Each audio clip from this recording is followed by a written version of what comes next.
Waalaikumsalam warahmatullahi wabarakatuh. Oke, ini pertemuan pertama kita setelah UTS ya. Jadi artinya materi hari ini nanti itu akan menjadi materi pertama untuk UAS. Jadi yang UTS sudah selesai sampai kemarin, meskipun memang hasilnya belum semuanya saya koreksi dan memang ada beberapa orang yang telat mengumpulkan sehingga tidak terekap datanya. Karena memang dari awal Ibu sudah bilang kan ya, waktunya dibatasi, jadi hanya pada jam tertentu saja bisa masuk, setelah itu responnya tutup. Jadi nanti kalau sekarang kalian mengklik link yang kemarin, itu tidak akan bisa masuk lagi, karena responnya sudah nggak bisa diterima. Itu saja. Materi yang berikutnya adalah ini masuk kategori sebetulnya bukan zat gizi ya, zat warna makanan. Ini pengertiannya sendiri kita lihat berdasarkan Departemen Kesehatan saja, karena pengertian warna sebetulnya kan bisa apa saja ya. Tapi kalau menurut Depkes RI itu adalah karena berhubungan dengan makanan, artinya suatu warna atau pigmen yang berasal dari sayuran, hewan, mineral, atau dari sumber lain yang bila ditambahkan pada makanan, obat, dan kosmetik dapat memberikan warna. Obat dan kosmetik ini masuk kategori ke sini juga karena memang biasanya itu satu paket. Bahkan Badan POM juga itu mengurusi obat dan kosmetik sekaligus. Nah, buat apa sih warna ditambahkan gitu? Apa pentingnya? Sebetulnya tadi sudah Ibu sebutkan bukan bernilai gizi, tapi dia untuk memberi kesan menarik bagi konsumen atau menyeragamkan warna dan membuat identitas produk pangan. Ini maksudnya, mungkin semuanya sepakat ketika melihat makanan dan itu di toko kue misalkan ya, warnanya merah, semuanya langsung berpikir itu kue rasa stroberi. Ada warnanya orange misalkan, langsung menebak, oh itu kue rasa jeruk, misalkan seperti itu ya, karena memang identitas. Biasanya kalau merah itu menunjukkan apa, kuning menunjukkan apa, orange, hijau, dan seterusnya. Berikutnya untuk menstabilkan warna atau untuk memperbaiki variasi alami warna. Dalam hal ini, penambahan warna bertujuan untuk menutupi kualitas rendah dari suatu produk. Nah, ini biasanya salah satunya juga dipakai untuk hal yang tidak baik. Misalkan ya, contohnya adalah ketika ada pedagang menjual daging itu yang segar itu memang dia harus, apalagi ikan misalkannya dagingnya itu harus warna dagingnya itu agak kemerahan. Jadi akhirnya kemudian dicurangi dengan cara ikan yang sudah daging atau ikan yang sudah pucat kemudian dilumuri oleh darah supaya warnanya merah menandakan dia segar gitu ya. Karena memang biasanya untuk menutupi kualitas rendah dari suatu produk. Kemudian menutupi perubahan warna akibat paparan cahaya. Nah, cahaya, temperatur, dan seterusnya itu bisa mempengaruhi warna. Oleh karena itu, pemberian produk pewarna tertentu ini bisa untuk menutupi hal tersebut. Atau ada juga untuk menjaga rasa dan vitamin yang mungkin akan terpengaruh sinar matahari selama produk simpan. Kemudian kita lihat ada beberapa zat pewarna makanan. Kalau untuk produk makanan tertentu, zat warna itu ada dua ya, ada yang uncertified, ada yang certified. Kalau yang uncertified artinya tidak memerlukan sertifikat atau tidak memerlukan pengakuan tertentu, pengakuan yang legal gitu ya, dari badan yang memang terkait, misalkan dari BP POM atau dari Departemen Kesehatan. Nah, yang tidak perlu sertifikat ini biasanya berasal dari produk alami, dari pigmen, baik dari tumbuhan maupun hewan, atau mineral bahkan ya. Karena memang itu berasal dari alam, artinya tidak perlu disertifikasi.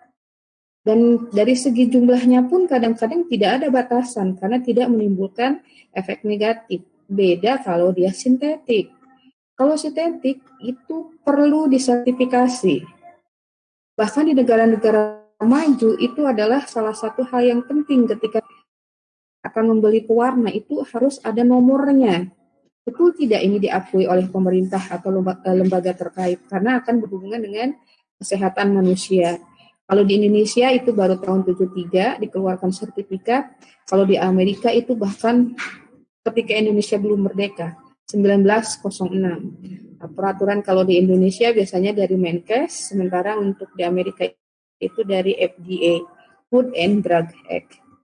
Berikutnya, ini kalau bicara yang uncertified berarti berasal dari zat pewarna alami ya. Pewarna alami itu bisa berasal dari tanaman atau buah-buahan.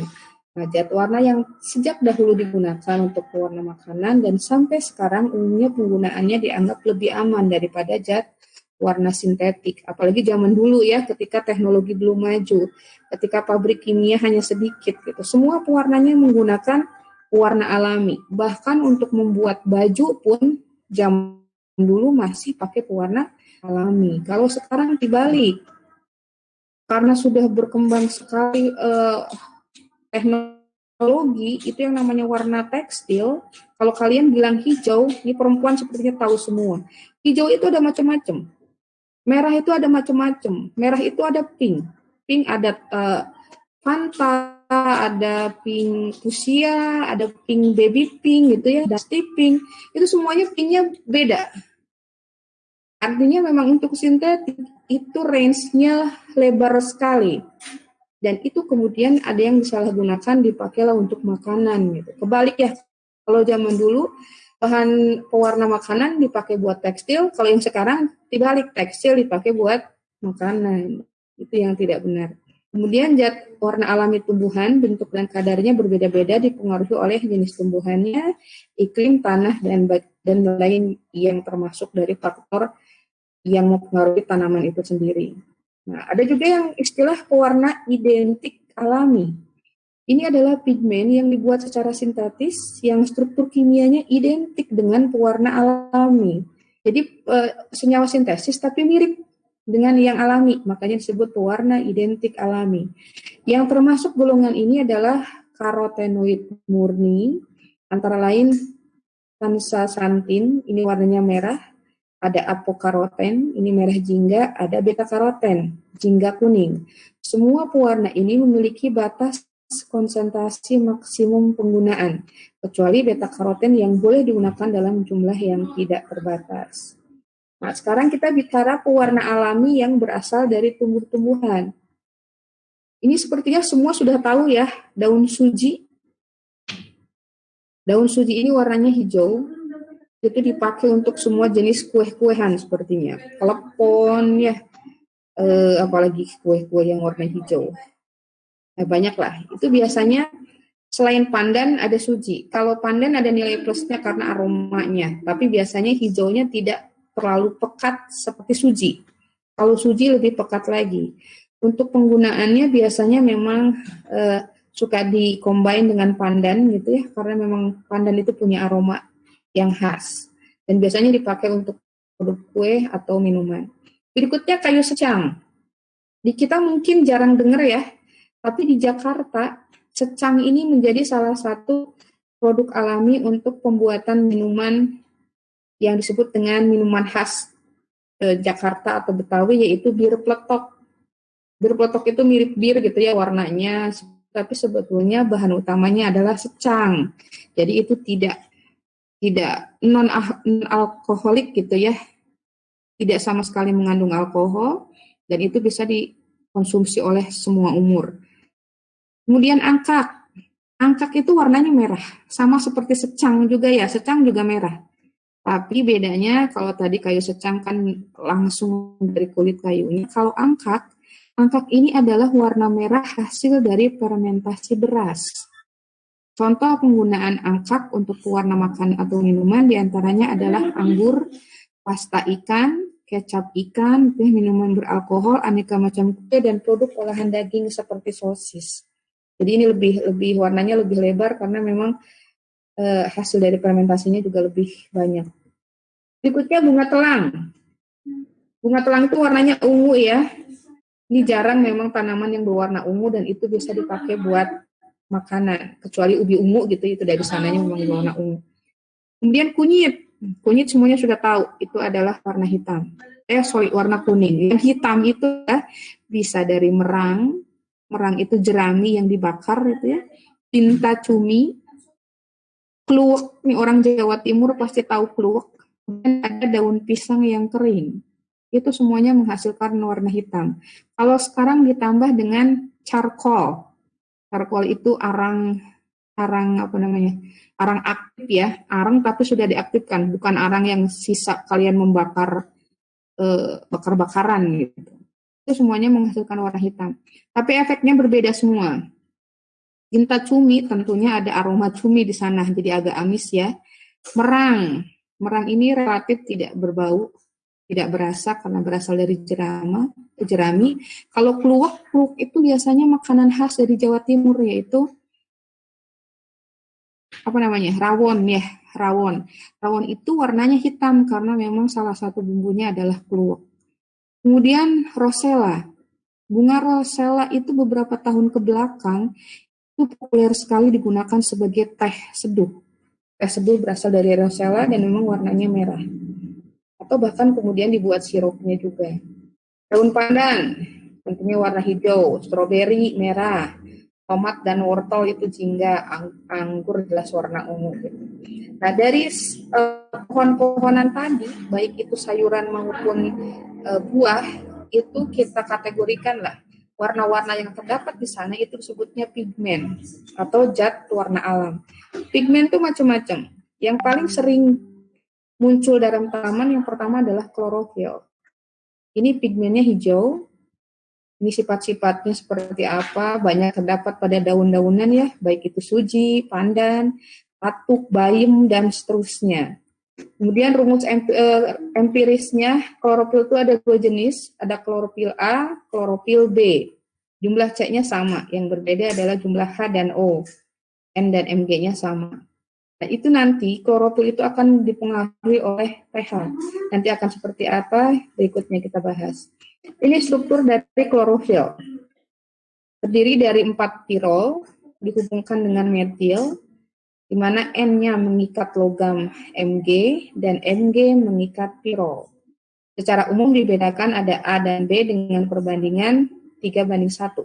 Jadi di setiap sumber biasanya langsung ada di situ ya klorofil A dan B-nya dengan perbandingan 3:1 dan perbedaannya hanya lihat di sini di struktur ada X di atas kanan itu.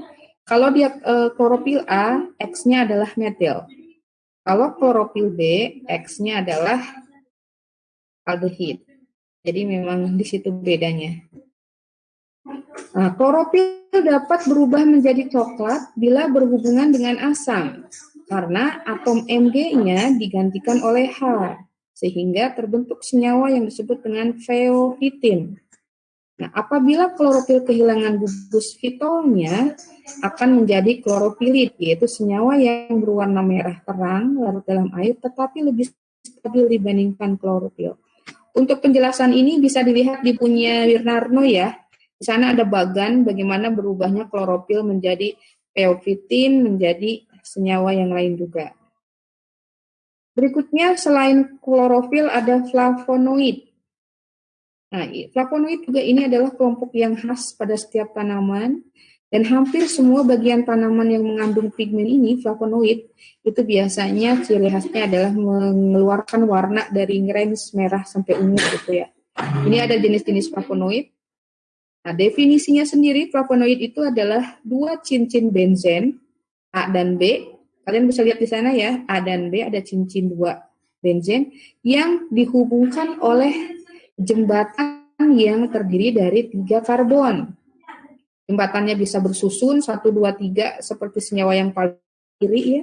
Bisa jadi iso seperti senyawa yang di tengah, bisa menjadi neoflavon untuk senyawa yang paling kanan. Itu sama-sama jumlah C-nya 3 di antara 2 cincin, cuma posisi karbonnya yang berbeda-beda. Nah, flavonoid ini adalah zat warna alam yang mengandung 2 cincin benzen yang dihubungkan dengan 3, tadi pengertiannya ya, 3 atom karbon dan dirapatkan oleh sebuah atom oksigen. Nanti terbagi 2, ada antosianin, ada antosantin.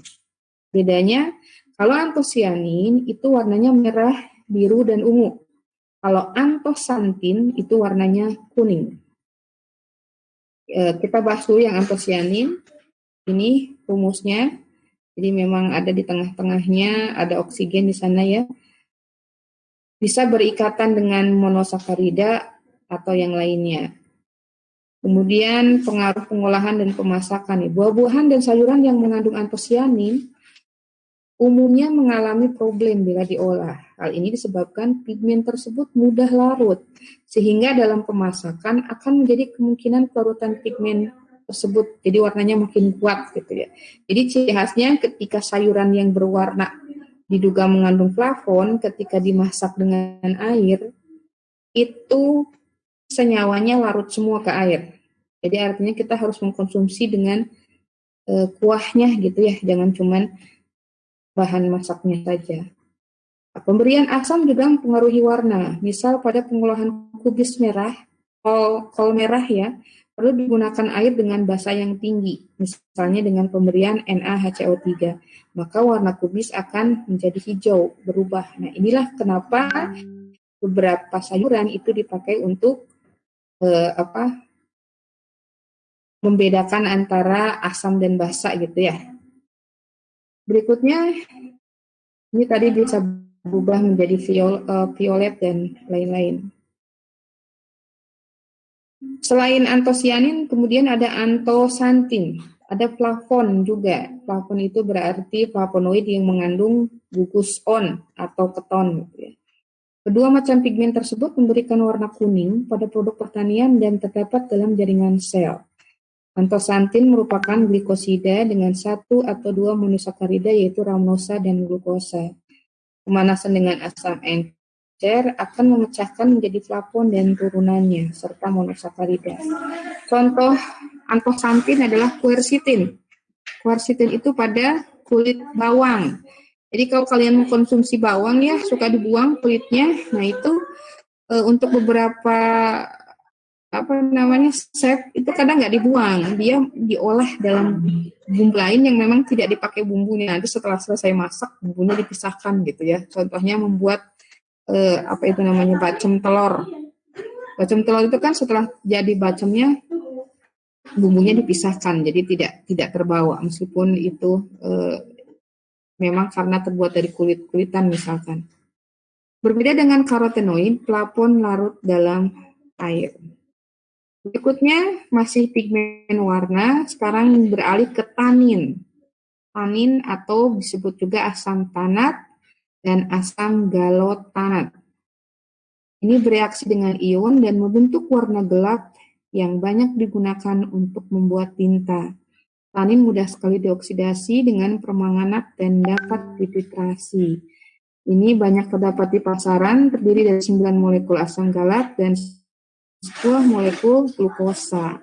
Tanin itu bisa dikategorikan ada yang kondensit tanin, contohnya adalah katekin, ada yang hidrolyzed tanin, contohnya adalah tanin dan elogitanin. Senyawa ini biasanya digunakan untuk menyamak kulit. Contohnya yaitu katekin ya dengan berat molekul besar, sedangkan yang terdapat dalam buah dan sayuran adalah yang berat molekulnya kecil. Jadi katekin itu ada dua macam. Ini contoh struktur dari katekin dan yang lainnya gitu ya, katekin, asam galat, quercetin, mirisetin, dan katekin galat. Katekin dan leukoantosianin terdapat dalam apel, anggur, dan pir. Nah, ada juga yang ini banyak mengandung tanin, yaitu teh. Teh itu banyak mengandung katekin dan epikatekin yang teresterifikasi dengan asam galat. Senyawa berikutnya masih pigmen warna, ada karotenoid. Ini adalah warna kuning oranye dan merah oranye yang larut dalam lemak tapi tidak larut dalam air. Ini hampir semuanya terdapat pada bagian tanaman. Karotenoid yang terdapat pada jaringan buah antara lain adalah pepaya, mangga itu ya, yang warnanya khas itu oranye. Kulit pisang, tomat, cabai merah itu ubi jalar dan didapatkan dalam jaringan produk hewan seperti kuning telur. Jadi ini adalah beberapa sayuran yang mengandung senyawa tadi gitu ya. Tomat itu likopen, wortel itu ada alfa dan beta karoten. Kemudian tapi gambarnya nggak ada ya, yang cabai merah itu capsantin, ini yang menyebabkan dia kepedesan gitu ya. Pumpkin atau labu itu mengandung beta karoten. Kemudian sweet potato atau ubi itu mengandung beta-karoten. Ini adalah struktur dari senyawa-senyawa yang disebutkan tadi. Berikutnya, nikarotenoid umumnya terdiri dari 40 atom karbon dari 8 unit isoprene. Kemudian, karoten ini merupakan sumber provitamin A dan bila didegradasi menjadi 2 molekul vitamin A. Karoten mengandung banyak ikatan rangkap sehingga mudah mengalami oksidasi. Berikutnya ada warna disebutnya karmin. Karmin ini adalah zat warna yang diperoleh dengan cara mengekstraksi asam karminat dan dilapisi aluminium. Biasa digunakan untuk melapisi bahan berprotein, warnanya merah jambu. Kemudian ada karamel. Nah, karamel juga ini sepertinya semua sering dengar ya. Ini kalau kita mungkin lebih kerasa, oh rasanya karamel. Karamel itu selain memberikan rasa yang khas, juga memberikan warna alami.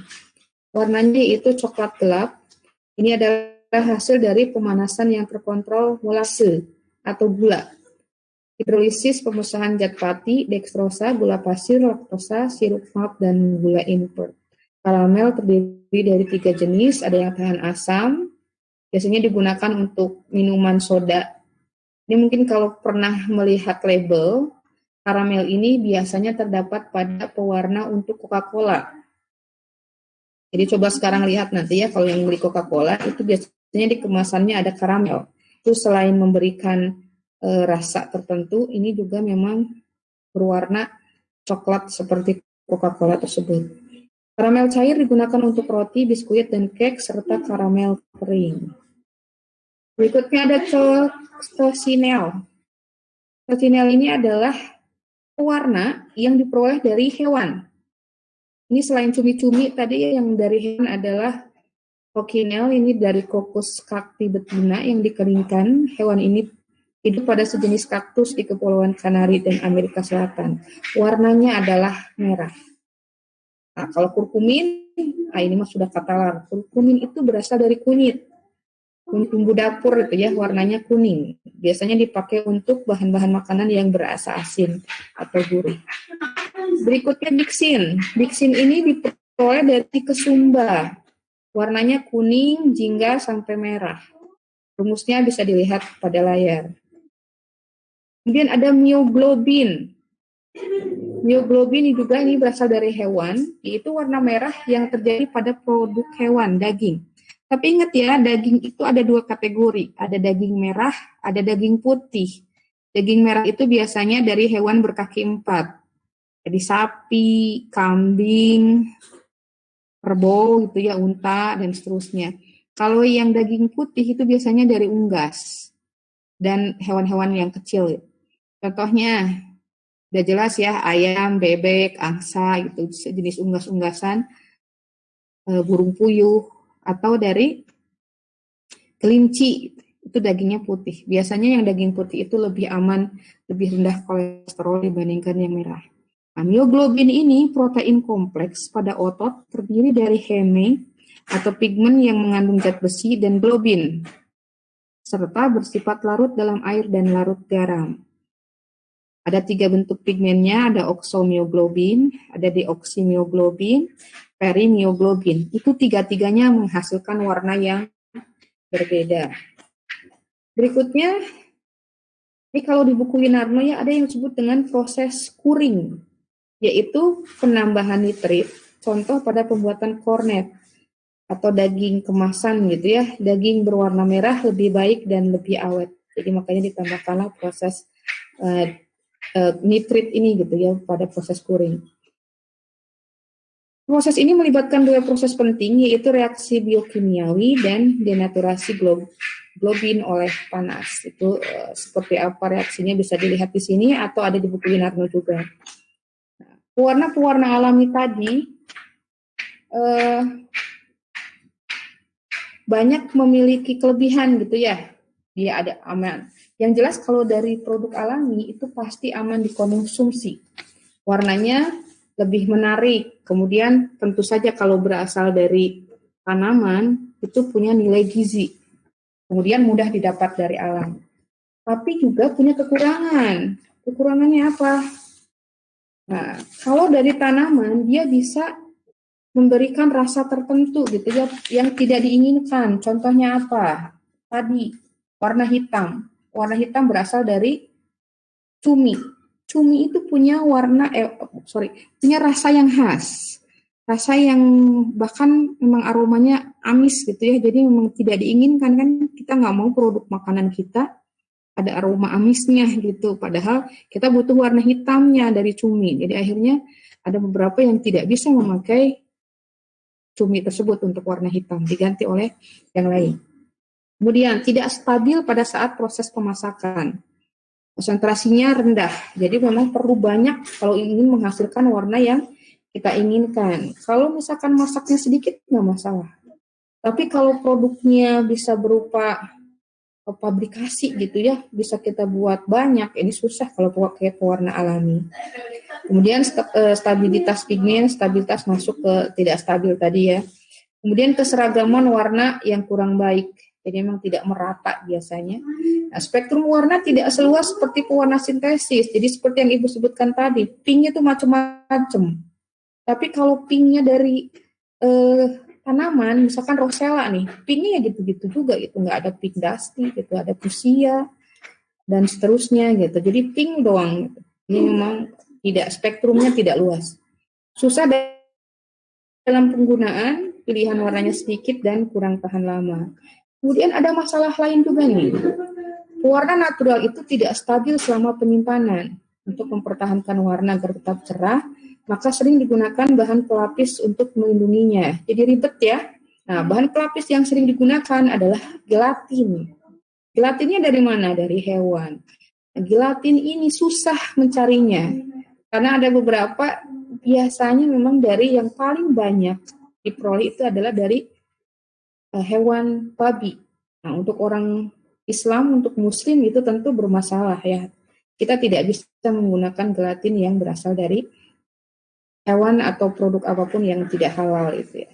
Pelapis bisa digunakan dari bahan lain seperti maltodextrin atau karagenan dari rumput laut, tapi tentunya punya kekurangan juga. Tetap punya kelemahan dibandingkan yang berasal dari hewan tadi. Nah, oleh karena itu kemudian solusinya adalah membuat pewarna sintesis. Nah, pewarna sintesis ini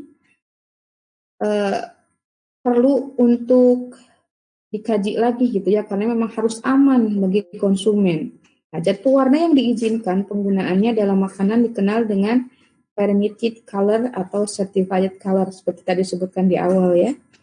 Nah, untuk di USA sendiri ada istilah Federal Food, Drug, and Cosmetic Act gitu ya, USA yang FDA tadi. Untuk makanan biasanya perlu FD dan C, jadi Food, Drug, and Cosmetic ya, itu untuk makanan. Kalau drug sama kosmetik doang, itu berarti untuk obat-obatan dan kosmetik. Kemudian ada eksternal D dan C, ini hanya untuk penggunaan eksternal karena toksisitasnya. Jadi obat yang hanya dioleskan di kulit gitu ya, kosmetik yang memang di kulit tertentu itu tidak perlu FD. Jadi perlunya hanya D, C saja, drug dan kosmetik. Kemudian ini jenis pewarna sintetik berdasarkan kelarutannya, ada yang disebut dye. Ini adalah zat warna yang diperjualbelikan dalam bentuk bubuk, granula, dan cairan, campuran warna, serta pasta. Digunakan untuk mewarnai minuman berkarbonat, minuman ringan, roti, kue, produk susu, pembungkus sosis, dan lain-lain. Ini biasanya simbolnya FD dan C gitu ya, dye. Seperti tadi, pewarna ini umumnya bersifat larut dalam air, propilen glikol, gliserin, dan alkohol. Contohnya ini ada yang FD. Biasanya tulisannya gitu ya, FD dan C. Gitu. Rate nomor 2 itu amaran, ya warnanya merah gitu, tapi jenisnya amaran. Kemudian ada yang kuning, tetrazin. Ada yang kuning juga dari sunset. Jadi kuning itu macam-macam, dan itu biasanya ada kode-kodenya tertentu gitu ya. Kemudian ada jenis yang lain, lake. Ini adalah pewarna gabungan dari zat warna atau dyes dengan radikal basa, Al atau Ca, yang dilapisi dengan hidrat alumina atau Al3. Umumnya bersifat lebih stabil terhadap cahaya, bahan kimia, dan panas, sehingga harganya lebih mahal. Nah, untuk FD dan C dari lake, ini pewarna tidak larut air, sehingga pewarna ini lebih baik digunakan untuk produk yang mengandung lemak serta minyak. Biasa digunakan untuk pelapis tablet, campuran adonan kue, cake, dan donat. Ini beberapa pewarna sintesis ya. Biasanya tetrazin itu warnanya kuning, amaran itu kodenya biasanya 16185 itu merah, Sunset Yellow jingga, Julian Blue, dan seterusnya. Ada indigotin, ada riboflavin. Ini warna-warna sintesis. Kelebihannya apa pewarna sintesis? Pilihan warnanya banyak. Berikutnya adalah praktis. Kita tidak usah diperas dulu, nggak usah ditumbuk-tumbuk, diperas, diapakan gitu. Langsung aja tetesin. Jadi lebih praktis. Tapi punya kekurangan. Pertama, tidak menghasilkan aroma. Tidak seperti pandan ya, hijau plus wangi gitu. Kalau ini hijau-hijau doang. Kemudian ada pewarna yang tidak cocok untuk makanan dan beresiko menimbulkan penyakit. Nah, ini yang harus kita kelola. Makanya butuh sertifikasi untuk pewarna tertentu. Dampak positif bagi produsen dan konsumen. Tentunya yang pertama membuat suatu pangan lebih menarik, meratakan warna pangan, mengembalikan warna dari bahan dasar yang hilang atau berubah selama pengolahan. Nah, dampak negatif bisa terjadi bila satu, bahan pewarna sintesisnya dimakan dalam jumlah kecil, namun terus-terusan. Jadi ini yang suka jajan ya, suka jajan dan jajanannya adalah yang kemasan gitu, minuman kemasan, kemudian kue atau jajanan yang lain-lain juga itu hati-hati karena biasanya banyak menggunakan zat aditif. Ya, jadi memang sedikit-sedikit jajanan itu kan sedikit ya, tapi setiap hari. Jadi ujung-ujungnya numpuk terakumulasi di tubuh kita. Pewarna sintesis dimakan dalam jangka waktu lama ini juga sama. Kelompok masyarakat luas dengan daya tahan yang berbeda-beda tergantung umur, jenis kelamin, dan seterusnya. Jadi artinya hati-hati untuk orang-orang tertentu gitu ya. Misalkan balita, kemudian ibu hamil dan menyusui, atau lansia, orang lanjut usia. Itu juga harus hati-hati terhadap bahan pangan yang mengandung warna sintetis. Berikutnya ini ada contoh pewarna ya. Pewarna tetrazin ini memang untuk makanan. Biasanya digunakan dalam makanan dan obat-obatan. Tapi ini tetrazin memiliki efek samping. Antara lain adalah urtikaria, yaitu kulit yang gatal-gatal gitu ya, jadi alergi, dia seperti alergi. Rinitis, jadi hidungnya meler, kemudian asma, purpura, kulitnya lebam gitu ya, tiba-tiba misalkan kalian nggak ngapa-ngapain cuma jajan doang, tapi muncul biru-biru di tubuh, itu bisa jadi efek dari tetrazin yang terdapat dalam bahan pangan itu dan konsentrasinya terlalu tinggi. Berikutnya yang paling akut tentunya adalah anafilaksis sistemik atau shock. Kalau ini sudah sampai ke pingsan ya. Berikutnya ada, ini nggak kebaca.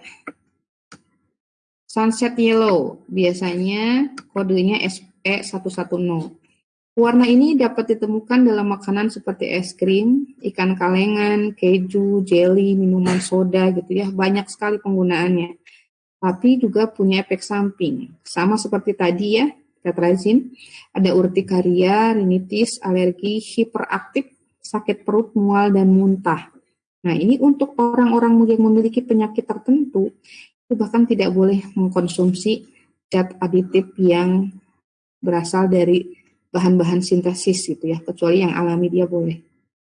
Ada Teposau, ini warna merah hati yang digunakan dalam berbagai produk termasuk selai, kue, agar-agar, dan minuman ringan. Efek sampingnya ini berbahaya ya, karsinogenik, bisa menyebabkan kanker. Itu makanan-makanan yang tadi mengandung warna. Ada juga yang Alura Red. Ini juga sama, warna sintesis biasanya digunakan pada permen dan minuman. Jadi mewarnanya tuh menarik sekali gitu ya, membuat konsumen tertarik untuk membeli. Efek sampingnya antara lain adalah gatal-gatal selama 4 minggu atau lebih. Jadi seperti alergi ya, kadang orang kan alerginya alergi protein gitu ya, karena makan seafood atau telur misalkan, tapi ini nggak makan kedua jenis makanan tadi, tapi tiba-tiba dia alergi. Jadi bisa jadi mungkin dari pewarna dari makanan tersebut. Berikutnya ini yang Quinolin Yellow. Ini untuk produk es krim juga dan minuman berenergi gitu ya. Tapi di beberapa negara ini sudah tidak boleh lagi. Karena dianggap meningkatkan resiko hiperaktivitas dan serangan asma. Nah, ini yang harus kita waspadai. Ada beberapa pewarna yang terlarang dan berbahaya. Kalau yang tadi saya sebutkan itu boleh, meskipun punya efek samping, tapi artinya boleh dikonsumsi dengan kadar yang di batas normal gitu ya. Kalau pewarna ini sama sekali tidak boleh digunakan, yaitu metanyl yellow dan rhodamin B. Kenapa? Karena kedua zat warna ini bukan untuk makanan. Ini biasanya digunakan untuk tekstil. Kenapa akhirnya suka dipakai ke makanan? Karena warnanya sangat mencolok dan tampak bagus. Nah, tapi yang cantik itu tidak selalu sehat, ya.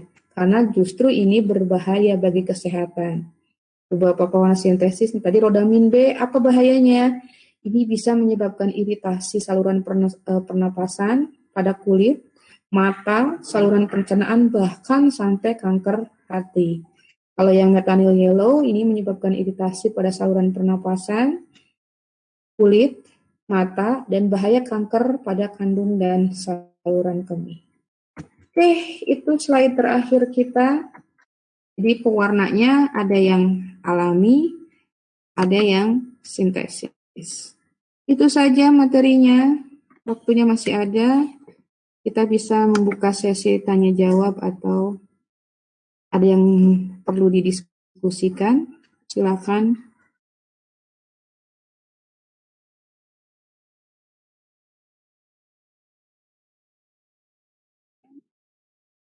Bu, saya izin bertanya. Ibu izin bertanya. Oke, ada Fasya sama Hopipa. Fasya dulu deh. Fasya silahkan. Ibu, ya izin bertanya. Aku kan pernah baca di salah satu platform gitu ya. Jadi ada yang makanan yang biasa kita bilang stroberi itu sebenarnya bukan dari stroberi asli. Jadi pakai pewarna makanan yang mengandung karmin. Yang karmin itu kan menghasilkan warna merah ya. Nah, merahnya itu katanya dari kutu. Biasanya dari kutu, apakah itu? Oke. Sebetulnya tidak salah-salah amat ya Pas ya. Tadi ada konsinel kan ya, Ibu tadi sebutkan, silakan tadi udah sudah ditutup si slide-nya. Nanti kalau dibuka lagi di slide itu ada pewarna makanan yang berasal dari binatang, yaitu konsinel tadi gitu ya. Memang bentuknya dia seperti, tapi bukan kutu-kutu amat sih. Seperti apa itu namanya yang ladybird itu apa namanya? Indonesianya itu apa sih? Kumbang. Kumbang. Jadi emang seperti kumbang, nggak kutu. Kalau kutu kan kebayangnya kecil-kecil gitu, jorok gitu, lihat kutu aja gitu ya. Jadi dari binatang, jadi sejenis kumbang. Itu binatangnya memang dikeringkan dulu. Dikeringkan, kalau sudah kering kemudian ditumbuk kemudian dicairkan gitu, tak kasih air, dan itu warnanya memang warna merah. Nah itu sebetulnya warnanya karena itu pewarna alami itu aman, tidak masalah sebetulnya. Cuman mungkin bahasa kutunya itu yang akhirnya kita buat jijik gitu makan kutu. Kita makan nasi aja yang ada kutunya kan ngurangin selera makan gitu ya. Meskipun ada udah matang gitu nasinya, tapi pas diambil kok ada item-item ya, dikirain tuh batu, ternyata kok ada kakinya gitu, ada bentuk lainnya, ternyata itu adalah kutu beras. Kita kan suka langsung ilfil ya, nafsu makan yang tadinya menggebu-gebu jadi ketemu kutu gitu, nggak mau gitu. Apalagi ini pewarnanya dari kutu. Kebayangkan kayak apa menjijikannya gitu. Jadi memang hati-hati dengan opini ya sebetulnya, karena aslinya itu memang betul dari binatang, tapi bukan kutu. Itu sejenis apa tadi, koki, ya seperti kumbang lah, seperti itu. Ya, tapi nggak bahaya ya Bu? Enggak. Kalau dari alami, asal kita tahu ya itu produknya alami, itu tidak ada batas ambangnya gitu. Jadi memang boleh sebanyak-banyaknya, tapi kalau pewarna alami itu ingat ada rasa. Sama persis ketika kalian bikin nasi kuning. Nasi kuningnya bikinnya di magicom gitu ya. Kita kan nggak punya takaran tuh. Karena pengen katanya biar kuningnya cantik, akhirnya meres kunyitnya banyak. kadar kunyit yang dimasukkannya tuh banyak banget. Yang ada apa? Nasi kuningnya peher gitu ya, getar gitu, karena memang ada yang alami itu seperti itu. Jadi meskipun warnanya oke lah, kuningnya jadi kuning pekat gitu, tapi akhirnya rasa kunyitnya itu untuk beberapa orang bahkan tidak suka gitu ya. Jadi kalau yang alami memang sebetulnya tidak ada batas maksimalnya dan itu tidak berefek negatif apapun ke tubuh. Kecuali mungkin ada beberapa orang yang memang alergi ya. Tapi setidaknya kalau yang alami itu tadi aman dikonsumsi. Nah, kecuali kalau dari sintesis, itu mah ada takarannya. Ada memang harus berapa gram dalam bahan pangan dan itu diatur oleh lembaga yang resmi, jadi Dinkes atau BPOM. Gitu ya, Fasya. Ya, Bu. Oke, lanjut Hopipa, silahkan. Ibu izin bertanya, untuk buah naga kan biasanya bisa dijadikan juga sebagai zat warna ya Bu, zat warna alami. Nah, kan Hopi itu selama 3 hari berturut-turut tuh rutin mengonsumsi buah naga ya Bu. Nah, apakah zat warna itu tidak dipengaruhi oleh proses metabolisme? Jadi warnanya tuh tetap ada Bu meskipun di kotoran kita gitu Bu. Itu tuh jadi zat warna tuh bisa aja nggak terurai kalau meskipun sudah melewati proses metabolisme atau bagaimana Bu? Oke, iya. Tadi di awal kita sebutkan zat warna itu bukan bagian dari gizi makanan. Ya, kalau gizi makanan kan selama proses pencernaan berubah. Kita makan nasi mengandung karbohidrat. Ketika masuk ke tubuh, karbohidratnya dipecah-pecah. Ya, dari mulai enzim di mulut, di kerongkongan, di usus dan seterusnya dia diubah menjadi molekul terkecilnya, jadi gula. Diserap oleh tubuh, kemudian yang tersisa adalah ampasnya gitu ya. Itu kalau zat gizi. Kalau zat warna gimana? Yang kita konsumsi misalkan dari buah naga. Buah naga itu tadi warnanya merah gitu ya, pekat. Biasanya mengandung flavonoid. Nah, flavonoidnya ketika masuk ke tubuh itu kan sudah memang senyawa yang kecil. Jadi tidak akan diperkecil lagi. Butuh aja udah flavonoidnya begitu.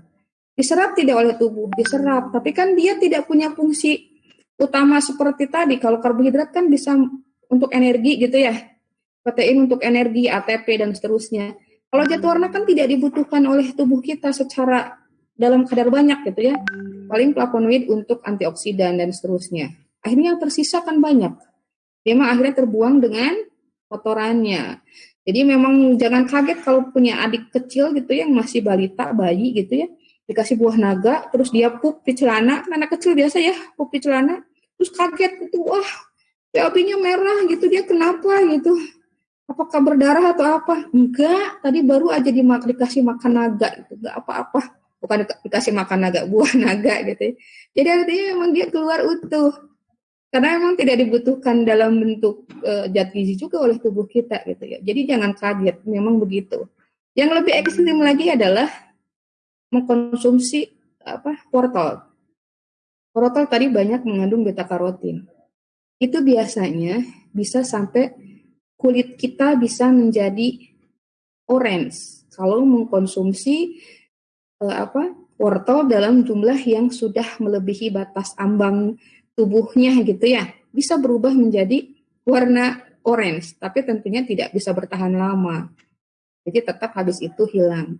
Jadi seperti kalau kalian membalurkan kunyit ke tubuh gitu ya, nempel, tapi setelah itu kan beberapa hari mungkin beberapa ini hilang sendiri karena memang pigmennya bisa ikut larut dalam air atau dalam lemak yang ada dalam tubuh kita. Tapi secara keseluruhan tidak bermasalah, aman saja. Ya. Jadi jangan kaget habis makan buah naga, mau pipisnya, mau pupnya itu warnanya memang ya tadi bisa ungu, bisa merah dan seterusnya. Gitu ya Hopi? Ya Ibu, makasih. Oke, ada yang lain lagi?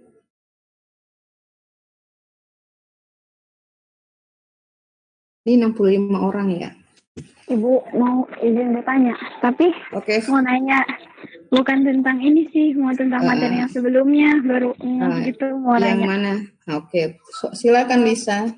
Materi apa nih? Kalau nggak salah tentang materi vitamin mineral, kalau nggak salah.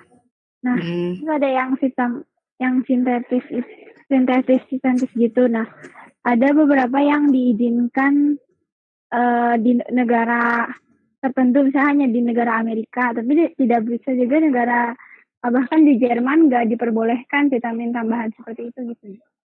Saya lupa materinya apa ya? Itu entah vitamin atau apa? Saya juga lupa ingat itu vitamin gitu. Sebentar, saya cek dulu. Bukan tentang, atau yang lain ada yang ingat mungkin? Minyak buat pertahanan oksidasi. Minyak sama lemak ya, minyak lemak ya. Minyak lemak terus sintesis. Sebentar. Ya, yang kalau nggak salah itu ada di tabelnya itu ada kadar, jadi kalau untuk di negara ini tuh dari sekian sampai sekian itu diambil. Itu tentang apa, Firman? Tentang vitamin atau tentang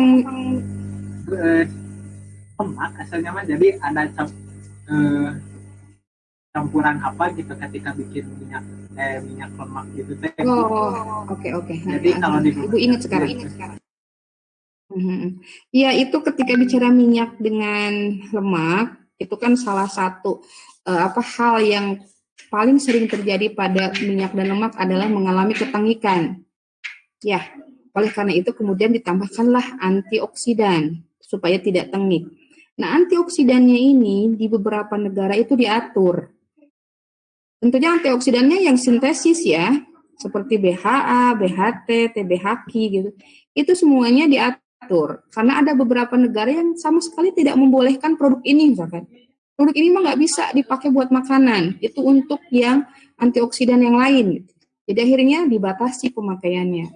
Nah, tapi kalau di Indonesia biasanya jarang ya sampai detail gitu kadarnya berapa. Pokoknya itu masuk kategori food grade, boleh saja. Padahal biasanya mungkin ada beberapa orang yang kadarnya tuh terlalu tinggi ditambahkannya. Jadi berbahaya juga ujung-ujungnya. Oleh karena itu kemudian banyak yang menggunakan antioksidannya alami. Ya. Nah, ini yang kemudian sedang diteliti oleh kakak kelas kalian di grup risetnya Ibu. Jadi kita mengekstraksi antioksidan dari beberapa bahan pangan yang memang antioksidan itu biasanya ciri khasnya adalah punya warna. Jadi memang produk makanan mempunyai warna atau berdasarkan riset orang itu sudah jelas mengandung senyawa flavonoid. Meskipun tidak berwarna gitu ya, tapi dia punya kandungan flavonoid. Itu adalah antioksidan alami. Jadi kemudian ekstrak tanaman ini diaplikasikan ke minyak goreng curah. Minyak goreng curah itu minyak goreng yang dibeli kiloan di warung gitu ya, yang nggak ada mereknya, nggak ada judulnya, jadi emang di kilo aja, setengah kilo saparapat gitu ya. Itu kan dia tidak menambahkan antioksidan ke dalamnya. Itu asli dari perajin gitu ya, yang membuat minyaknya langsung setelah dihasilkan dijual di pasaran tanpa penambahan antioksidan. Jadi dicek berapa kadar bilangan peroksidanya, berapa kadar asam lemak bebasnya minyak goreng curah tadi. Kemudian ditambahkan sampel kita yang diekstrak dari tanaman yang diduga mengandung antioksidan. Tambahkan itu. Kemudian bandingkan nilai BP dan ALB-nya. Nah, kalau dia turun, itu artinya memang bisa digunakan sebagai antioksidan untuk mencegah ketengikan tadi. Mungkin seperti itu ya, Lisa. Jadi tentang lemak dan minyak kalau nggak salah. Iya, Bu, tentang lemak minyak. Oke, jadi memang untuk beberapa negara, apalagi negara Amerika gitu yang memang lembaga makanannya, sebetulnya semua lembaganya sudah stabil gitu ya, mereka punya wewenang untuk membolehkan dan tidak, termasuk ketika mengimpor makanan nih. Orang Indonesia kan kemarin ya agak produk Indominya itu kan sudah sampai ke mancanegara, tapi kemudian jadi saingan kan di luar negerinya. Kemudian untuk menjegal supaya Indominya tidak laku di sana, mereka meneliti ini kadar apa di dalamnya. Jadi mencari-cari kesalahan lah intinya begitu. Oh, ini ada produk yang tidak diperbolehkan di negara tersebut. Nah, kenapa lolos? Ya kalau di Indonesia itu dibolehkan gitu. Jadi di Indonesia sendiri itu lolos. Sudah sampai ke sana di negara tersebut, diteliti lagi ternyata mengandung bahan tambahan makanan yang tidak diperbolehkan di negara tersebut. Jadi akhirnya ramai kan waktu itu, oh Indomie dijegal gitu, dilarang karena mengandung senyawa berbahaya. Berbahaya buat mereka karena mereka punya aturan sendiri. Kalau di Indonesia kenapa nggak bahaya? Karena aturan kita beda gitu. Aturan kita BP POM membolehkan itu, jadi aman gitu. Sebetulnya ini adalah taktik dagang ya. Yang namanya orang usaha pasti tidak ingin disaingi gitu. Jadi apapun lah akhirnya dibuat supaya tampak legal gitu. Begitu Lisa. Baik, Bu. Oke, masih adakah? Ya, sama-sama. Nah, khusus bahan tambahan pangan sendiri itu ada di bab berapa? Masih minggu depan itu masih cita rasa gitu ya. Berikutnya adalah tentang bahan tambahan pangan. Nah, untuk bahan tambahan pangan nanti yang mengajar dari sekarang saja ya Ibu kasih tahu. Ada teman Ibu di kimia tarbiyah, masih di UIN juga, tapi kimia tarbiyah. Beliau sedang S3 dan membutuhkan data dari mahasiswa tentang mata kuliah kimia pangan dengan subjudul bahan tambahan pangan. Jadi nanti khusus untuk bahasan bahan tambahan pangan tersebut yang mengajar adalah ibu itu, namanya Bu Cucu Zainab. Nanti beliau yang akan masuk di kelas. Meskipun ibu ada gitu ya, tapi ibu sudah menyerahkan, silahkan boleh pakai kalian. Jadi kalian dianggap sebagai sampel ibu Cucu untuk riset beliau, karena kan beliau itu S3-nya pendidikan gitu ya. Jadi bagaimana materi tersebut bisa tersampaikan kepada mahasiswa. Ya, jadi dari sekarang, ini sepertinya bukan mohon izin ya, karena kalaupun kalian tidak mengizinkan itu tetap akan lanjut. Jadi ini hanya pemberitahuan saja bahwa nanti untuk materi bahan tambahan pangan itu akan diajarkan oleh Ibu Cucu. Begitu informasinya, masih adakah yang akan kita diskusikan atau sudah cukup saja?